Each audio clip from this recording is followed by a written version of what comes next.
오늘 우리 시편 142편 이 말씀을 중심으로 주제를 하나님께 일러 바치자. 우리 아이들이 일러 바쳐 하잖아요, 그죠?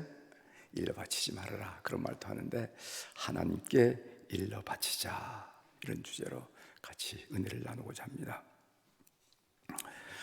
삶에는 어렵고 힘든 일이 많이 있습니다. 그게 삶이죠. 네. 나는 어려운 일이 하나도 없이 살고 있어, 이 말은 거의 거짓말일 가능성이 많습니다. 다 어려움이 있어요. 성도들의 일상도 마찬가지입니다. 성도들의 인생에도 어려움이 찾아와요. 그러면은 혹자는 묻습니다. 똑같이 어려움이 찾아온다면은 믿는 사람과 안 믿는 사람이 어떻게 차이가 있습니까? 무슨 차이가 있습니까? 이렇게 묻는 사람이 있어요.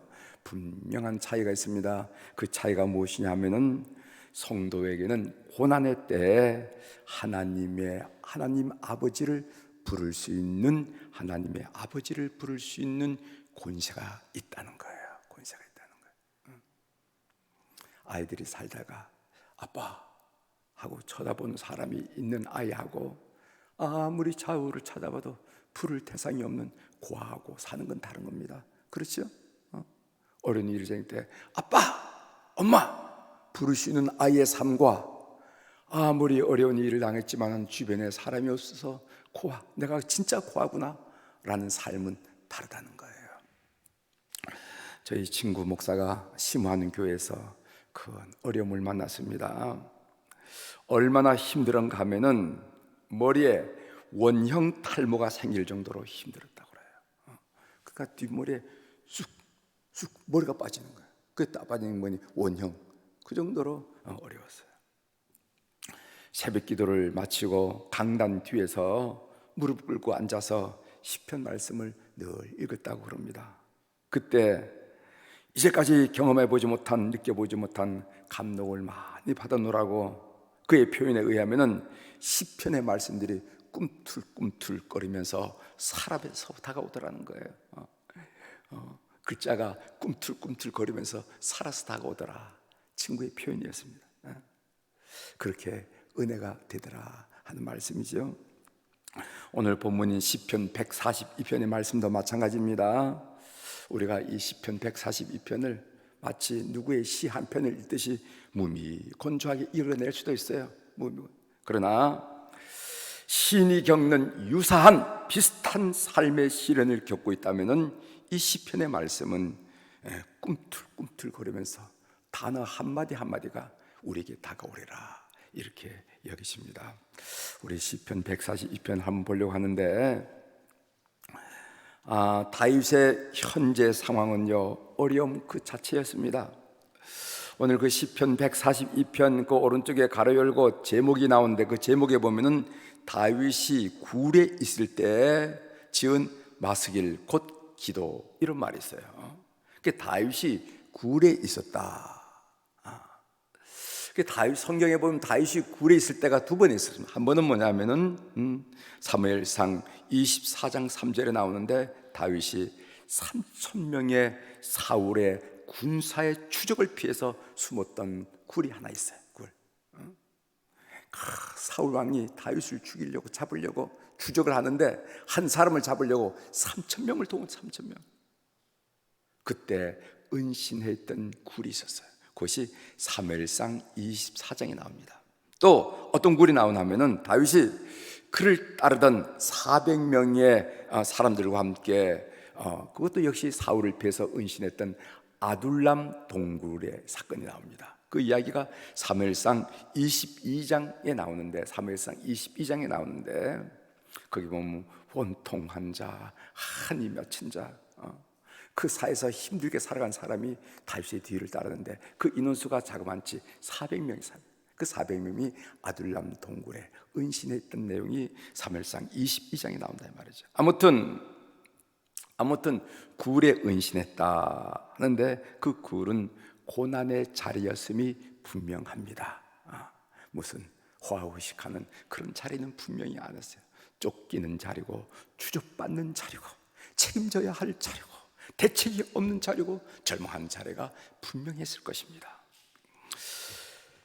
오늘 본문에 나타난 표현들을 봐도 다윗이 겪는 고통과 시련은 결코 만만치 않음을 볼 수가 있는데, 2절에 보면은 내 원통함이란 단어가 나오고 내 우환이라 하는 단어가 나옵니다. 3절을 보면요, 내 영이 내 속에서 상할 때란 말입니다. 상한다는 것은 지쳤다는 거예요. 살 의욕이 없다는 거예요. 지쳤다. 우리가 이런 얘기하죠. 난 지쳤어. 난 지쳤어. 6절 하반절에 보면은 나는 심히 비천하나이다, 이런 고백이 있습니다. 이 비천이란 말은 어떤 표현인가 하면은 여러 가지 상황이 겹겹이 다가옴으로 인해서 자신을 보호하기 위해서 싸고 있던 껍질이 깨어지고 자신을 가리기 위해서 쓰고 있던 위선 가면이 벗겨진 상태, 그때 비로소 자신의 비천한 처지를 인정하게 되는 거 아니겠습니까? 그래도 살만하면요 가립니다. 그렇죠? 살만하면 가려. 그러나 너무 힘들면은 껍질이 깨어지고 가면이 벗겨지고 위선이 벗겨지면서 적나라하게 자기 삶이 드러나는 거예요. 그걸 보고 비천하, 내 삶이 비천하나이다, 이렇게. 그 다음에 7절에 보면은 내 영혼을 옥에서 이끌어내서 하는, 옥이란 말인데 영혼의 감옥을 말하죠. 이런 표현들을 볼 때 다윗이 겪는 고통은 결카이 가벼운 것이 아니다 하는 것을 보게 됩니다. 그런데 아무도 이런 다윗을 도와주지 못해요. 도와주지 않아요. 우리 4절 한번 같이 읽어보겠습니다. 4절, 오른쪽을 살펴보소서. 시작. 오른쪽을 살펴보소서. 나를 아는 이도 없고 나의 피난처도 없고 내 영혼을 돌보는 이도 없나이다, 이렇게 고백하고 있어요. 이 표현에는 아무도 도와주지 않는 인간의 고독함, 그리고 아무도 도울 수 없는 인간의 무력감, 그리고 고통은 극심한데 아무런 도움을 받을 수 없는 인간의 절망감이 묻어 있어요. 사실 이 현실이 인간의 실존입니다. 누가 누구를 돕겠어요? 누가 누구를 돕겠습니까? 우리가 도와주겠다 말은 하지만은 인간이 누가 누구를 돕겠습니까? 그것이 바로 우리의 현실이고 우리의 실존이라는 것이죠. 그런 상황에서 다윗은 하나님을 찾습니다. 다윗은 좌절, 절망, 자포자기의 자리에 들어눕는 것이 아니라 하나님을 찾아서 얼굴을 드는 모습을 우리가 보게 되지요. 여호와여 라고 불러요. 우리 5절 한번 보겠습니다. 5절, 여호와여, 시작. 여호와여, 내가 주께 부르짖어 말하기를 주는 나의 피난처시요 살아있는 사람들의 땅에서 나의 분기시리라 하였나이다. 아멘. 하나님께 일러 바치는 것이 최고임을 믿습니다. 기도하면 승리해요. 여러분 그 경험 많이 하셨죠? 그래서 오늘 이 새벽에도 우리 교우들이 나오신 줄 믿습니다. 기도하면 승리. 기도는 천상의 최고 재판장이신 하나님께 신원하는 강력한 행위예요. 여러분 신원한단 말 알죠? 어필한다는 거, 어필한다. 기도는 무엇인가? 기도는 천지를 창조하신 전능하신 하나님의 팔을 부여잡는 강력한 행위라는 거예요. 기도란 무엇인가? 기도는 모든 문제를 풀 수 있는 전지하신 하나님의 보좌에 메어 달리는 행위라는 거예요. 여러분들이 이런 행위를 오늘 수행한다는 것을 꼭 믿는 여러분들이 되시길 바랍니다. 생명의 삶에 나온 이야기입니다. 소개해드리겠어요. 자수성가한 친구가 있습니다. 열심히 공부하여 의사가 되었습니다. 나이 50이 다 되도록 결혼도 하지 못하고 열심히 가족을 부양하며 살았습니다. 연로하신 부모님을 부양했고 직업이 없는 동생들을 뒷바라지했습니다. 생활비 문제, 전세 얻는 문제, 동생들에게 가게를 얻어주는 문제, 아버지의 건강 문제로 늘 씨름하면서 살아온 친구였습니다.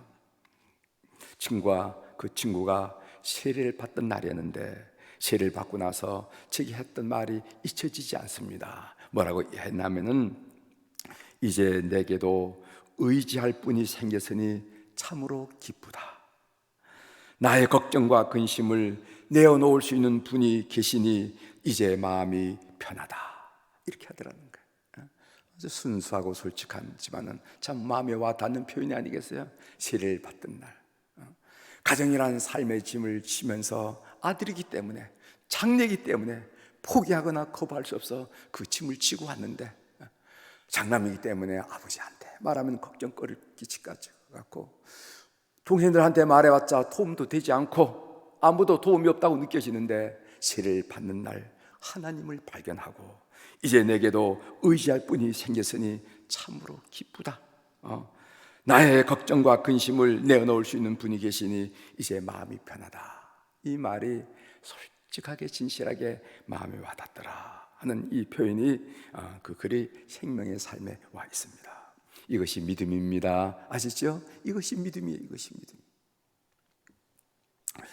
여러분, 아이를 키우면서 아이 키운 얘기 자주 하는데 공중제비 많이 시켰죠?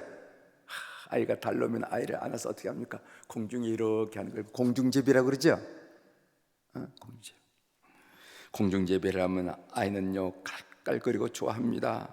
그러면서 자꾸만 해달라고 그래요. 아버지는 팔이 아파 죽겠는데 자꾸만 해달라. 아이는 무서워하지 않아요. 아빠가 받아주지 않다면 난 떨어져서 머리통이 깨질 텐데 하면서 얼굴이 사색한 적이 한 번도 없습니다. 한 번도 없어요. 그것은 뭐냐면 아버지를 믿기 때문에 그렇죠. 아이가 아버지를 믿으면 공중제비는 놀이가 되더라고요. 놀이. 아빠 다시 한번 해줘요. 다시 한 번만 이렇게 한단 말이죠. 우리가 하나님을 철저히 신뢰하면은, 하나님을 주님을 신뢰하면은요 삶은 놀이, 즐거움이 되는 것을 믿으시길 바랍니다. 때로는 허공에 있는 것 같이 아무도 받아주지 않을 것 같은 것이지만은, 그러나 하나님이 계시기 때문에 그 삶은 즐거움이 된다 하는 것을 꼭 믿는 오늘 하루가 되기를 주의 이름으로 축원합니다. 기도하시겠습니다.